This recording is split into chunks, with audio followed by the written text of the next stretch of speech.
सत साहिब सतगुरुदेव की जय। बंदी छोड़ कबीर साहिब जी की जय। बंदी छोड़ गरीबदास जी महाराज जी की जय। स्वामी राम देवानंद जी गुरु महाराज जी की जय हो।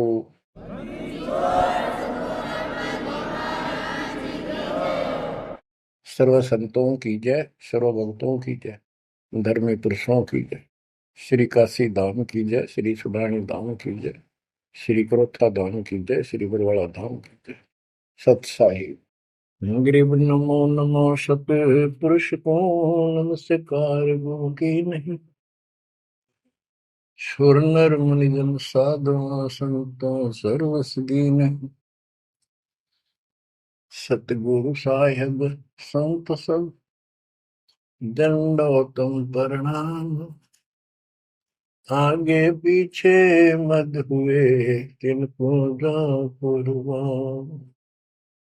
बच्चों, धन्य है आपके माता पिता जिससे जन्म हुआ। धन्य है आपके पिछले जन्मों की भक्ति और संयम। उसी के परिणाम स्वरूप आज आप परमात्मा की शरण में आए हो। लख वर्ष सूराजूद ही लख वर्षा मध्य लख वर्ती जहान में तो सतगुरु से मांगे। भावार्थ है कि आप इतने अच्छे धर्म कर्म वाले व्यक्ति रहे हो, लेकिन मोक्ष नहीं मिला। मोक्ष न मिलने का कारण परमात्मा पे अविश्वास रहा। जिस भी धर्म जब जाति के अंदर हम जन्मे, हम उन्हीं क्रियाओं को उत्तम मानते रहे।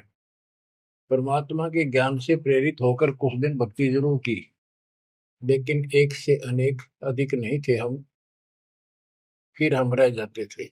लेकिन ये परमात्मा हमारे पिता हैं कबीर साहब, हमारे सच्चे साक्षी हैं, हमारे एकमात्र हितैषी हैं इन काल के 21 ब्रह्मांड रूपी नरक में। बच्चों, आज कबीर साहब कहते हैं झूठे सुख को सुख है ये मान रहा मनमोद, ये सकल कभी ना काल का कुछ मुख में कुछ क्रोध। हम इस झूठे सुख को सुख मान रहे हैं। थोड़ा सा धन हो गया, कार कोठी होगी, बेटा बेटी होगी, और फिर सारा दिन बकवादों से अतिरिक्त कुछ नहीं सूझता।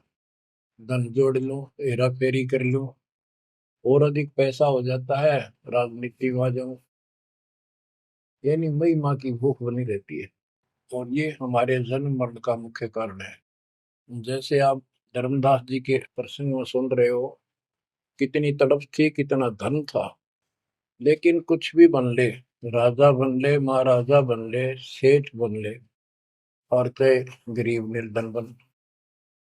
अब निर्धन को तो वैसे संतुष्टि नहीं, वो चाहता धन चाहिए। धन है तो सुख है। जिसका संतान नहीं है वो चाहता संतान है तो सुख है। कोई चाहता है भी सेठ धन वाला सोचता है कि मुझे कोई सुख नहीं। सुख तो इन राज्य महाराजों को होता है। राज्य महाराजों को सपने में भी सुख नहीं होता।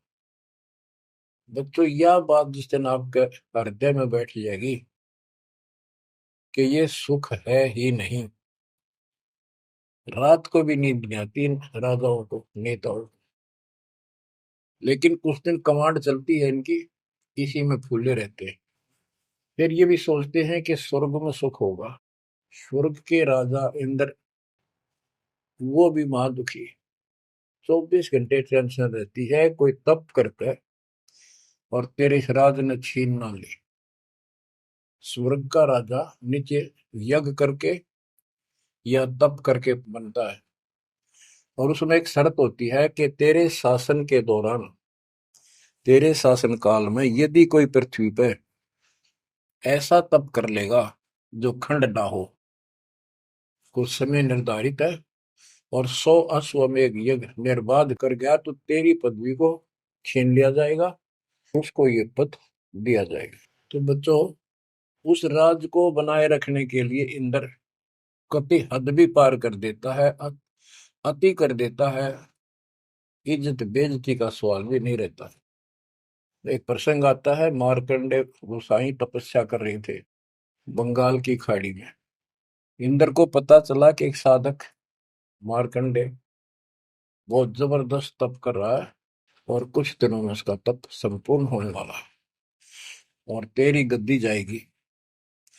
उसने अपने देवता गुप्त रूप में गुप्तचर छोड़े होते हैं। इंद्र ने अपनी पत्नी भेजी उसका धर्म खंड करने के लिए। कति अंत हो जाता है आदमी जब अपनी पत्नी को पर पुरुष के पास भेजता है, यहाँ कति गिरावट की अंत आ जाता है। इतना जलील होना पड़ता है इस राज्य को बनाए रखने में, और वो भी हार जाती है। फिर इंद्र जाता है। ये लंबी कथा है, फिर कभी बताएंगे। मार्कंडे ऋषि इंद्र की पदवी को टारगेट करके तप नहीं कर रहा था। ये ऋषि क्या करते रहते हैं, ओम नाम का जाप करते हैं और तप, ये दोनों करते हैं। तप तो इन्होंने ब्रह्मा जी से लिया। ब्रह्मा जी कमल के फूल पर बैठे थे। जब वो होश में आए, कमल जल पे होता कमल का फूल, सब जगह जल ही जल था। आकाशवाणी हुई कि तप करो। यह आकाशवाणी उसने भगवान की मानी। 1000 वर्ष तप किया। फिर आकाशवाणी हुई सृष्टि रचो, यानी जीव उत्पत्ति करो। तो कहने का भाव ये है बच्चों, फिर बाद में इनको वेद मिले, ब्रह्मा ने वेद पढ़े। ये सारे ब्राह्मण ब्रह्मा की संतान है। इनका सबका गुरु ब्रह्मा जी है।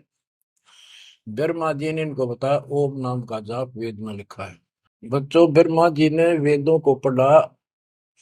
उसमें यजुर्वेद अध्याय 40 मंत्र 15 में ओम नाम है। चारों वेदों में कहीं और दूसरा नाम नहीं, ना दोबारा ओम नाम का जिक्र है। तो इन्होंने ओम नाम तो वेदों से ले लिया और तब आकाशवाणी मान ली भगवान की ब्रह्मा जी ने। तो उसी ऋषियों ने उसी आधार पर साधना की। मार्कंडे भी वही डले ढो रहा था। उसको इतना जरूर पता था कि इंद्र का राज एक अन्य गानी ओम के जाप से ब्रह्मलोक प्राप्ति होती है। तो वो ओम नाम का जाप करता था। उधर से वो तप भी करता था। ओम नाम के जाप से ब्रह्म लोक प्राप्त होता है। गीता अध्याय 8 श्लोक 13 में गीता बोलने वाला प्रभु कहता है, ओम इति एक अक्षरम ब्रह्म विवहारं माम अनुसमरण ये पर्याति पदम देहम स याति परमाम गतिम। मुझ ब्रह्म का केवल एक ओम नाम है, जो इसका अंतिम सांस तक भक्ति करते हुए शरीर छोड़ के जाता है, वो ओम नाम से मिलने वाली परम गति यानी ब्रह्मलोक को प्राप्त होता है। ब्रह्मलोक प्राप्त होता है, ये कहाँ प्रमाण है? श्री देवी महापुराण 6 अध्याय में श्री देवी जी दुर्गा जी राजा राजा हिमालय को बताती है। राजा हिमालय कहता है जी मुझे मोक्ष मार्ग बताओ। वो देवी का परम भगत था। देवी ने राजा हिमालय को बताया कि ओम नाम का जाप कर, इससे ब्रह्म की प्राप्ति होगी। दिव्य आकाश रूपी ब्रह्म लोक में रहता है। इति सिद्धम, ओम नाम के जाप से ब्रह्म लोक प्राप्ति है। गीता अध्याय 8 श्लोक 16 में लिखा है कि ब्रह्म लोक में गए साधक भी पुनरावृत्ति के अंदर है, दोबारा जन्म मृत्यु में आते हैं। अब जो साधना कर रहा है उसको कति उत्तम मान के कर रहा है, ना तो करे को नहीं, इच्छा ही नहीं बड़ा उसकी। बताओ, इनको ये नहीं बता तुम कर के रहे हो, इसका प्रतिफल क्या हो। एक कथा सुनाऊं, छोटा सा चुटकुला, सच्चाई है, चुटकुला नहीं। उदाहरण, दास के पास एक बहन अपनी दूसरी बहन को लेके आई। उसका पति शराब पिया करता और रोज पीटे, झगड़ा रखे। तो जो लेके आई थी उसका पति भी इतना नालायक था। परमात्मा ने दया करी, वो सुधर गया और तगड़ी भक्ति करने लग गया, खूब सुधर गया। चर्चा होगी गांव में। तो वो बहन बोली जी मैं तो अपनी बहन को देख के आई हूँ, इसके तो सारे सुख हो गए। मैं बेटी आपके भी होंगे, आपको ये हमारी मर्यादा का पालन करना पड़ेगा। वह बोली जी मैं ये व्रत ना छोड़ू, 16 शुक्रवार के व्रत करती हूँ। 16 शुक्रवार के व्रत करने हैं, वो तो 5-6 हुए हैं मेरे। मैं बोला हमारा नाम लेना बेटी, वो सब त्यागने पड़ेंगे। ये व्रत रखते किस उद्देश्य से है, कि लाभ होगा आपको। फिर पता लगा, बताई थी किसी ने, अब तेरा पति शराब छोड़ देगा। मैं बोला पहले 16 शुक्रवार व्रत के प्रतिफल बताऊं के उसे, इसका लाभ क्या है। ये आन उपासना, ये डले डोने वाले क्या बताते हैं कि एक बहन का पति परदेश में गया था और वो 2-3-4 साल तक आया नहीं। उसने किसी ज्योतिषियों से दिखाया, पतरे हाथ दिखाए। किसी ने बता दिया कि तेरा पति तुझे भूल चुका है, तेरी याद नहीं रही है। माता संतोषी के व्रत रख 16, तेरा पति वापस आ जाएगा। उसने व्रत रखने शुरू किए शुक्रवार के 16वें दिन, 16वें व्रत वाले दिन वापस आ गया। ये है इसका फल। और मैं बोला तेरा पति रोज आवे रोज कूटे, गाड़ेगी तू इस बता के, फूकेगी इन बर्ता, बुद्धि कान रखेगी तुम्हारी। तंते रखना नहीं चाहिए, 2-4 दिन ना हो तो बढ़िया, पिटाई देना हुआ है। कहने का भाव यह बच्चों, इन गुरुआ गांव बिगाड़े संतो गुरुआ गांव बिगाड़े, ऐसे कर्म जीव का लागिए कीव जड़े नहीं जाड़े। तो मार्कंडे ऋषि इंद्र से कहता है, इंद्र तू इंद्र की पदवी छोड़ दे, अगले जन्म में गधा बनेगा। इंद्र कहता जी फेर की फेर देखी जाएगी, तो मौज करने दो। बता, हमारी बुद्धि यहाँ तक सेट हो चुकी है। फेर के देख तेरे पास तो कुमार देखेगा, कड़म मारेगा लठ, 2.5 मिनट का धरेगा सामान कमर पे। मार्कंडे ऋषि उसको कहता तू मेरे वाली साधना कर ले, तुझे ब्रह्म लोक पहुंचा दूंगा। बच्चों, वो कहते हैं ना, बेड की लात गुडने तले तले, ये कहीं जा लो, इनका ये इतना ज्ञान है, इतनी इनकी अंतिम भक्ति है। अब प्रसंग चल रहा है धर्मदास जी का। ये जड़े धर्मदास जी ने खूब डो लिए थे, और जब आंख खुली, ओए होए होए, अब परमात्मा उनको छोड़कर चले गए। दोनों पति पत्नी देखते ही रह गए, आंखों में आंसू टपक रहे थे। ओझल हो गए भगवान जब गली से अंदर आए, राग खूब रोए अंदर बैठ के। ताकि पता नहीं आऊंगे कि ना आऊंगे ना, ये गांव नाम बताते, ये भी कमाल हो गया। परमात्मा कराते आए तो धर्मदास जी ने बोले खुशी मनाई, चरण पकड़ के बहुत कुछ प्रश्न उत्तर किए। आखिर में कहने लगे धर्मदास जी, हे प्रभु अवगत कला तुम्हारी, हम है कीट जीव वे बिचारी, सत्य लोग तुम वर्ण सुनावा, शोभा पुरुष अनसन सत भावा। हे परमात्मा, आपने सतलोक बताया, आपने परमात्मा की शोभा बताई, रहने वाले हंसों का भी बड़ा गजब का सुख बताया। कैसे न देश राज वह आही, चित इच्छा प्रभु देखन ताई। कि वो कैसा देश है, कैसा लोक है, मेरा मन करता है उसमें देखो।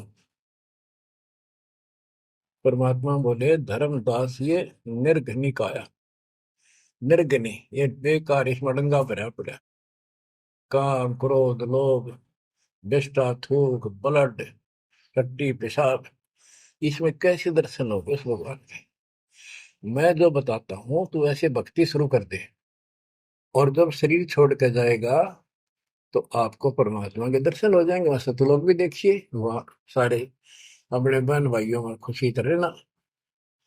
धर्मदास ये निर्गनिकाया, ये तन पुरुष दर्श के में पाया, इस तन में भगवान कैसे दिखेगा। तन ठीक का जब पूरा हो भाई, सतलोक तो देखो जाए। जब ये तेरा शरीर का समय पूरा हो जाएगा जीवन, फिर इसको छोड़ के सतलोक देख लिए जाके। धर्मदास के चरण हो रहा, हे प्रभु दर्शा मिटाहो मोरा, शरण टेक प्रभु विनय हो ही, पुरुष दर्श बिन कल नहीं मोही। दोनों चरण पकड़ के धर्मदास ने बोला, ये भगवान एक में दिखा दो, मेरी यह भगवान के दर्शन की प्यास मिटा दो, उसके दर्शन बिना मुझे एक पल भी चैन नहीं होगी। परमात्मा बोले भाई मैं ही हूँ प्रभु, सारी सृष्टि का मालिक मैं हूँ, मैं आपका गुरु हूँ। दीक्षा दी धर्मदास जी को मेरे, मैं आपका गुरु हूँ, मैं आपका भगवान हूँ, मैं सत्पुरुष हूँ, और मेरा ही नाम कबीर है।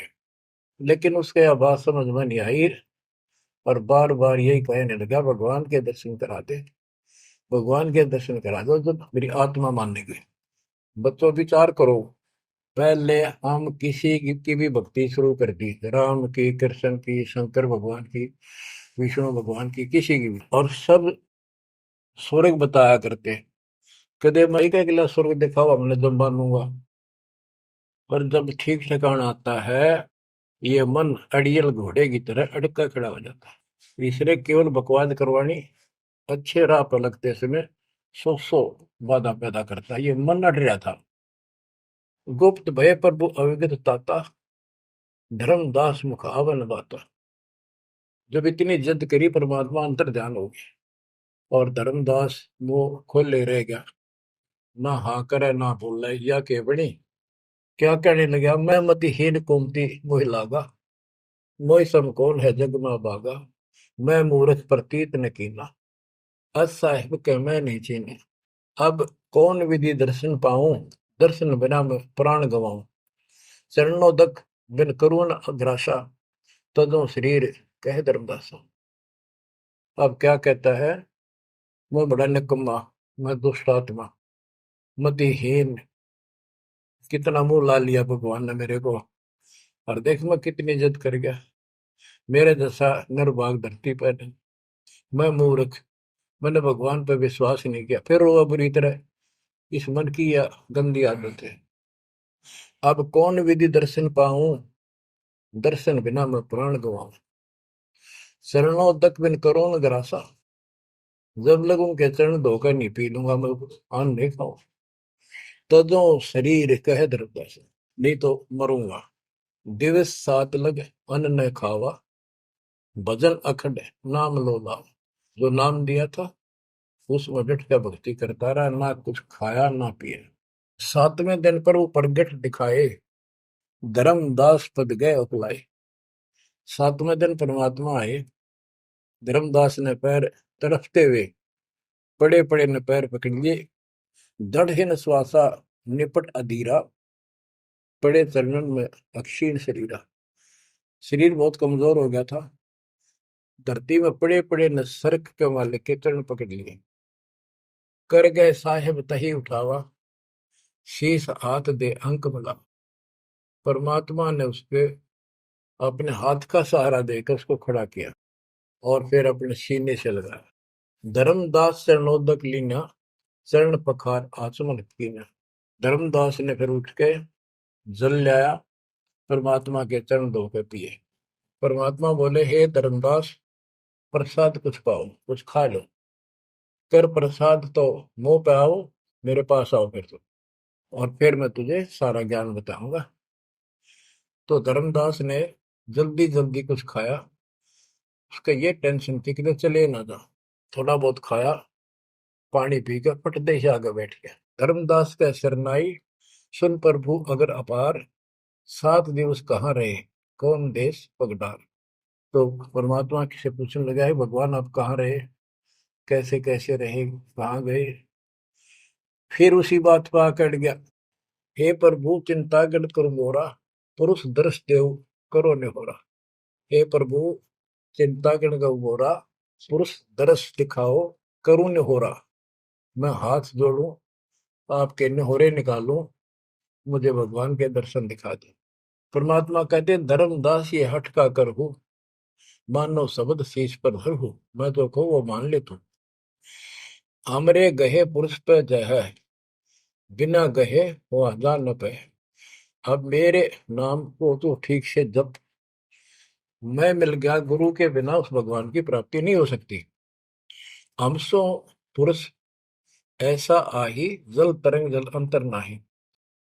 कि भगवान मेरे में इतना अंतर समझ ले, तो इतना भी अंतर नहीं है। जैसे समुद्र से लहरें उठती है, लहर और जल अलग नहीं होता। बच्चों, धर्मदास जी को खूब समझाने की चेष्टा की कि हमरी सूरत गहो चितलाई, तभी पुरुष पतन। मेरे को भगवान रूप समझो, तब मालिक की प्राप्ति होगी। से हृदय प्रतीत अस आने, गुरु और पुरुष भिन्न नहीं जाने। गुरु और परमात्मा को अलग नहीं समझा है, तो शिष्य में ऐसी श्रद्धा होनी चाहिए। जब लो चित असरीति ने आवे, जब लग ऐसा भाव नहीं होगा, तब लग जीव लोक नहीं सतावे। धर्मदास चित बहु सकाने, चरण टेक वो विनती ठाने। सारा कुछ कह लिया भगवान ने, पर उसने अपनी बात को ऊपर रखा। परमात्मा भी चाहते थे कि मैं एक अपना आई विटनेस तैयार करूं। हे प्रभु सत कहो तो पाही, तुम ते कुछ तुस्ताई नहीं। मोरे तुम पुरुष हो स्वामी, यम त छुड़ाओ अंतर्यामी। हो प्रभु, वर्णव लोक की शोभा, ताते आदि मोर मन लोभा। आपने इतना सुंदर लोक बताया, वहां के इतने सुख बताए, तो इसलिए मैं देखना चाहता हूँ। तब लीला बहुत हम देखा, आपके चमत्कार मैंने बहुत देख लिए। पुरुष दर्श बिन रह ये रेखा, भगवान के दर्शन नहीं कर लूंगा इतना मेरे मन का दोष निकले नहीं। जो किंकर पर हो दयाला, तो छिन में होएगा पुरसाला। कि मेरे दिल का कांटा जब निकलेगा, जब आप यह दया कर दोगे। तब परमात्मा ने कहा, धर्मदास ठीक है, चलो। बच्चों, उस समय परमात्मा कबीर जी और धर्मदास अकेले उसके एक बगीची सी थी, उसमें थे। दोनों ही जने थे। धर्मदास जी की आत्मा को लेके परमात्मा ऊपर चले गए। पीछे से लोगों ने देखा, घर वालों ने जाके देखा, धर्मदास आया नहीं, क्या हो गया। वो बेहोश पड़ा, जैसे कोमा में होता है, मरा नहीं। 3 दिन तक ऐसा रहा। मालिक को ऊपर लेके गया। धर्मनी जो ऐसो चित के ना, तन तद चल लोक प्रवीणा। छोड़ इस शरीर को, चल मेरे साथ। राखो तन गौण ले हंसा, ता पहुंचे जा काल ही संसा। क्षण एक में पहुंचे जाई, अवगत लीला लखे को पाई। शोभा लोक देख सुख माना, उदित असंख्य शशि और भाना। इतना प्रकाश उस लोक का, जैसे असंख्य सूर्य और चांद उदय हो गए हों। परमात्मा कबीर जी जिंदा बाबा के रूप में थे। जब सतलोक में पहुंचे और जब उस परमात्मा के महल के सामने सतलोक में संतरी खड़ा था, परमात्मा बोले, भाइयों, मृतलोक से एक हंस आए हैं, धर्मदास इनका नाम है, और इनको वह परमात्मा के दर्शन कराओ सतपुरुष के। द्वारपाल ने एक और भगत को बुलाया और कहा, इनको सतपुरुष के दर्शन करा के लाओ, महल में ले जाओ, दरबार में। जब वो लेके चला धर्मदास जी को, बहुत से भगत और आगे हंस, हंसनी, यानी जैसे यहाँ भगत कहते हैं वहाँ हंस कहते हैं, भगतमती कहते हैं, वहाँ हंसनी कहते हैं। हंस का अर्थ है, हंस एक पक्षी है जो बुगले जैसा होता है, ताकि सेम टू सेम। लेकिन उसका गुण ये होता है, वो मांस मच्छी नहीं खाता, भूखा मर जाएगा, केवल मोती खाता है। अर्थात संत भगत वो होता है जो सब बकवाद छोड़ दे, केवल राम नाम के मोती सेवा सुमन दान करे, उनको हंस कहते हैं। तो काफी हंस इकट्ठे होकर आगे भगत और हंसनी भगतमती। बच्चों, जैसे दास बताता रहता है, जो बच्चे स्कूल में सुख लेना चाहते हैं और वहां बकवादों में लगे रहते हैं, वो सदा दुखी होते हैं। अपनी पढ़ाई पूरी करके बढ़िया नौकरी मिल जाए, फिर नाचो गाओ, वहां सुख लो सारा। नाचने गाने का मतलब यहाँ पृथ्वी लोक पर रहना नहीं। भाव ये है कि जब आप सतलोक चले जाओ तो वहां मौज करियो सारी। यहाँ काहे का नाचना और कित का गाना, एक पलक में पता नहीं क्या हो जाए। तो जैसे सतलोक में दूसरे धर्म वाले कई कहते हैं, जो सतलोक की महिमा बताते हैं, कि सतलोक में प्रकाश ही प्रकाश है, वहां और कुछ है ही नहीं। वो आत्मा उसमें ऐसे मिल जाती है जैसे बूंद समुद्र में। ये पूरा राधा स्वामी पंथ, सच्चा सौदा वाले, सरसा वाले, गुरुदेव वाले, और भी सब इस यह रटला रहे, वहां कुछ नहीं है। और आंखों देखा धर्मदास क्या बताता है, वाणी पढ़ता हूँ, ये वैसे लिखी हुई है पुराने समय की, शुद्ध नहीं है इतनी, लेकिन अर्थ गजब का है इसका। कहते हैं, जित देखा जगमग झलका ही, देखत हर्षित भय ही भाई। धर्मदास ने जहां देखा, इतनी सुंदरता, प्रकाश में गजब का नूर, चमक, देख देख खुश हो रहा है। द्वारपाल हंस जो रहिया, ता में एक हंस से कहिया, ए हंस, तुम जाओ लिवाई, पुरुष दर्श दे आनो भाई। इसको धर्मदास को ले जाओ, परमात्मा के दर्शन करा के वापस यहीं ले आना। चले लिवाए पुरुष तब पैजा, अचानक हंस वो आए तब ही, वहां बहुत से अचानक और हंस आगे वक्त। करत कोलाहल मंगल चारा, शोभा अद्भुत अंग अपारा। ओहो, उनके जो वहां पर भगत आए और भगतनी आई, इतने गजब के सुंदर शरीर देखते ही बने। उनके गले में रत्नों की माला और जगमग दे, बहुत गजब का, बहुत सुंदर कपड़े पहन रखे, अमर चीर शोभा धर्माए। अनसन भाल शोभा के वर्णो। धर्मदास कहता है कि उन हंसों के माथे की शोभा क्या बताऊं, बहुत गजब की। रवि करता रोम षोडश चंद्र भाल छिवि लहू, यानी 16 चंद्रमा का प्रकाश हो उनके माथे की, इतनी चमक थी, इतना नूर था। हंस कांति प्रतिरोम प्रकाशा, हीरा मणि उदित रोबासा। उनके शरीर की इतनी गजब की शोभा थी, प्रत्येक की, रोम रोम की, जैसे हीर और मोती चमक रहे हो। उनके शरीर का प्रकाश षोडश रवि, अनशन छवि मोहा, देह प्राण शुभ अमृत शोभा। उनके शरीर की शोभा 16 सूर्यों के प्रकाश जितनी थी। अब वहां भगवान के दरबार में पहुंच जाते हैं वो लेकर के, सिंहासन से भी देखत मनमोहा। ओहो, सुरती हंस अग्रानी अगाने, सत्य पुरुष सकल देखत अरसाने। वहां लेकर गए नाचते गाते हुए। जब उसने भगवान को देखा, धर्मदास जी ने, तरह गजब का प्रकाश, एक रोम शरीर के बाल की चमक, करोड़ सूर्य करोड़ चांद मिला दे। एक रोम रवि शशि कोटि सा, एक रोम की शोभा करोड़ सूर्य और चंद्रमा जैसी। पुरुष प्रकाश सतलोक अंजोरा, ताने पहुंचे निरंजन चौरा। के उस सतलोक का इतना सुंदर प्रकाश है, वहां ऐसी व्यवस्था है कि वहां ये काल निरंजन, ये चोर नहीं जा सकता, यानी इसका वहां भय नहीं है। अब सुनो, 4-5 पंक्तियों में कमाल कर दिया। पुरुष कबीर देखा एक भाई, धर्मदास पुन रहे लज्जाई। वहां पर परमात्मा, जो सतलोक का मालिक, असंग ब्रह्मांड के तकत पर सिंहासन पर विराजमान था, वो वही सूरत थी, उनके साथ धरती से नीचे से आया था। ओहो, देखो, ये तो लिखा है कबीर सागर में, ये वो सुना रहा हूँ। और वास्तविकता आपको बताई कि परमात्मा स्वयं उसको साथ लेकर गए और वो चौर करने लगे उसके ऊपर। हमने इसका रस निकालना, सारा रस निकालना है। कबीर सागर का बहुत अड़ंगा कर रखा है इन्होंने, फिर भी हमने निष्कर्ष देखना है। जब धर्मदास जी ने देखा कि ये कबीर इनका सेवक है और ये है भगवान, उसमें रूप दो थे।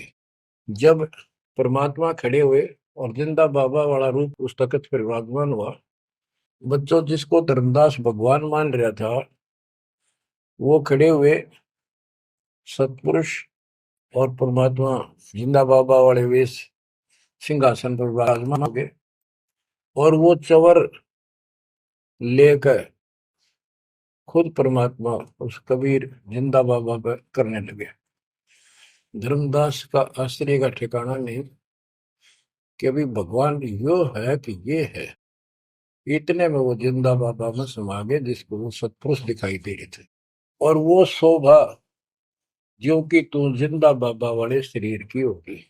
अब कहते, पुरुष कबीर देखा एक भाई, धर्मदास बहुत ही लज्जाई। वह मुझे प्रतीत नहीं आई, हे परमात्मा कैसी कुमुख हिम्मत छाई। धर्मदास कहता हुआ मुझे विश्वास नहीं हुआ, ये महाराज कह रहे थे भगवान, मैं परमात्मा हूँ, मैं सारी सृष्टि का रचने वाला हूँ, मेरा नाम कबीर है, असंग ब्रह्मांड का स्वामी हूँ। अब धर्मदास जी कहते हैं, भगवान कबीर पुरुष एक यहाँ छिपाए, सत्य पुरुष जगदास कहाए। धाये चरण गौ अति सकुचाई, हे प्रभु हम परिचय तब पाई।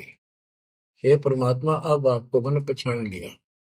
यह शोभा कस वहां छिपाओ और कस ने जग में प्रगट दिखावा। आपने ये शोभा वहां क्यों छुपा रखी है, वहां क्यों नहीं दिखाते? इसलिए लाखों ये अपनी असलियत को, आपके वास्तविक शरीर की शोभा को परमात्मा बोले धर्मनी जो वही छवि जग जाऊं तो ही विकल निरंजन राव। यदि मैं इस शोभा युक्त नीचे जाऊं तो काल निरंजन पागल हो जाए। और मैंने उसको वचन दे रखा है कि मैं अपना ज्ञान समझा के जीव को लाऊंगा। और वैसे बच्चों, परमात्मा आज हमने ले जा, हम टेक नहीं सकते वहां पर। भूल जाओ इन बातों में। ये तो कहन सुन कहन की बातें हैं। उदाहरण देता हूँ, कबीर साहब कहते हैं हम मोहम्मद को वहां ले गए, इच्छा रूपी सतलोक नहीं रहे हो, उल्ट मोहम्मद महल पठाया, गुद बीड़ित कलमा है। यानी हम हजरत मोहम्मद जी को ऊपर लेके गए थे कि ये समझ गया तो इन सब ने जो इसने लाखों त्याग कर रखे सबको बता देगा। लेकिन नीचे प्रभुता घनी हो गई थी, संगत उबत खूब हो गई थी इसकी। और उसके ऊपर प्रभुता पाके भूल गया भगवान को, नहीं इच्छा हुई तो वापस छोड़ दी। कुछ दिन पाछे आप भी मर गया और वहां प्रभुता भी रहेगी। काल का इतना अजब गजब जाल है बच्चों।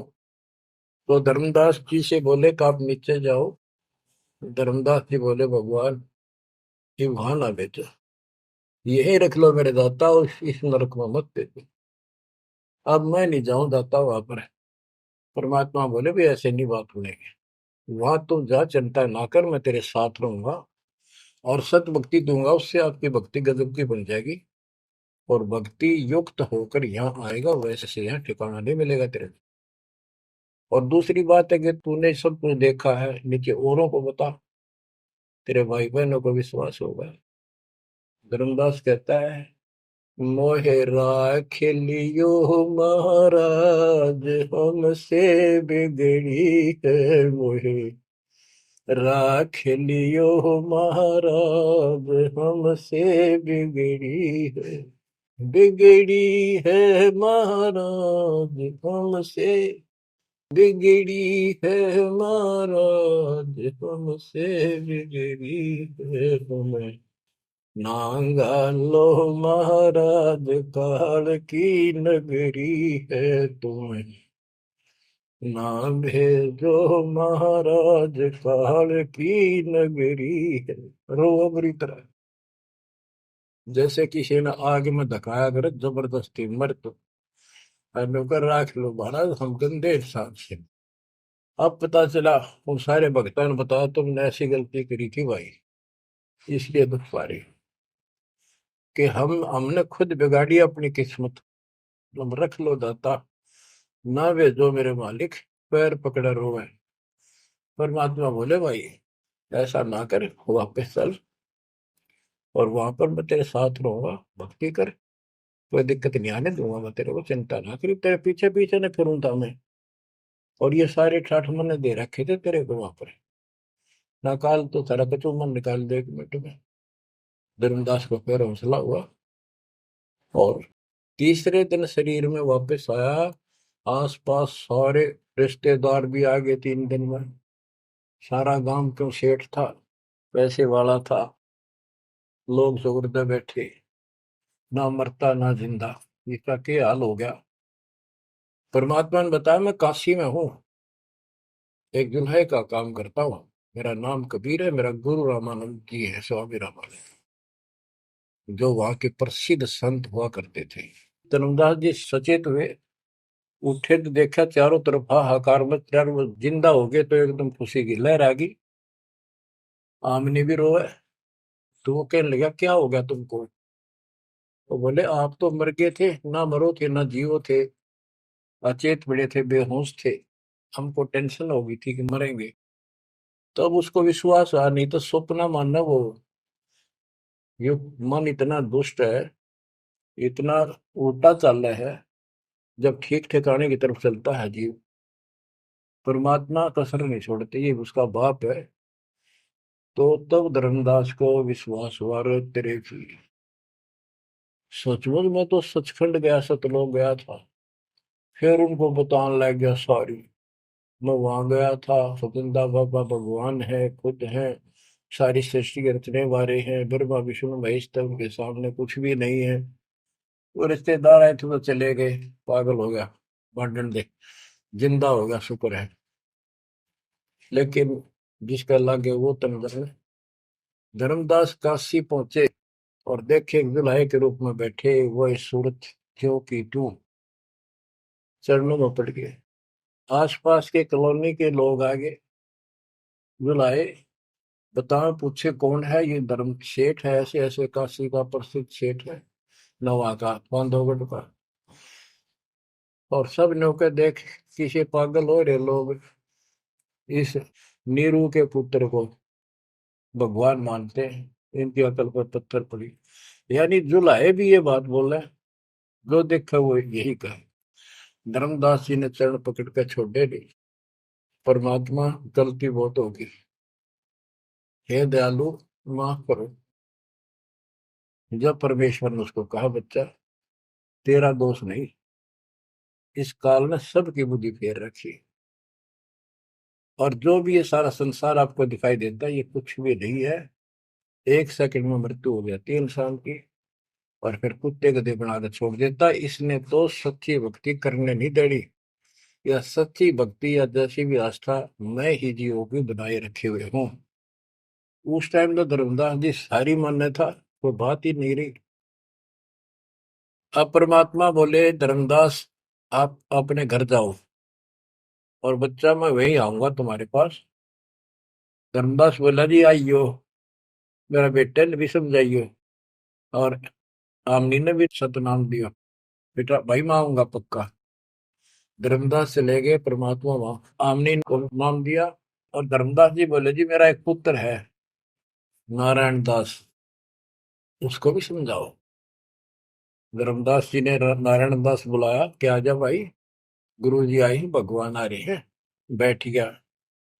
परमात्मा ने जो ज्ञान सुनाया उठ के चल पड़ा। फिर बुलाए तभी नहीं आया। अगली बार भगवान ने खूब कह लिया, बुला लिया भाई, तेरे बेटे ने नाम दे दूंगा। धर्मदास गया, बेटा आजा, नारायण दास कल्याण हो जाएगा। काल के जाल में फंस गई। वो कहता, पिताजी आपकी मति मारेगी, इस जुलाए ने आपको बुद्धि भ्रष्ट कर दिया। देवताओं को छोटा बताता है ये देवताओं की निंदा करता है, मैं न इसके दर्शन भी करूं। धर्मदास ने खूब कह लिया पर लड़का मानना नहीं। धर्मदास जी रोने लग गया महाराज के चरणों में।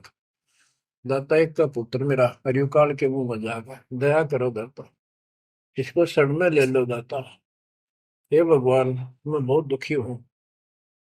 परमात्मा बोले, बेटा मैं समझाऊं तू समझावे, और इसकी माँ समझावे, कि तुम्हारे से ज्यादा इसका हमदर्द कौन हो सकता है।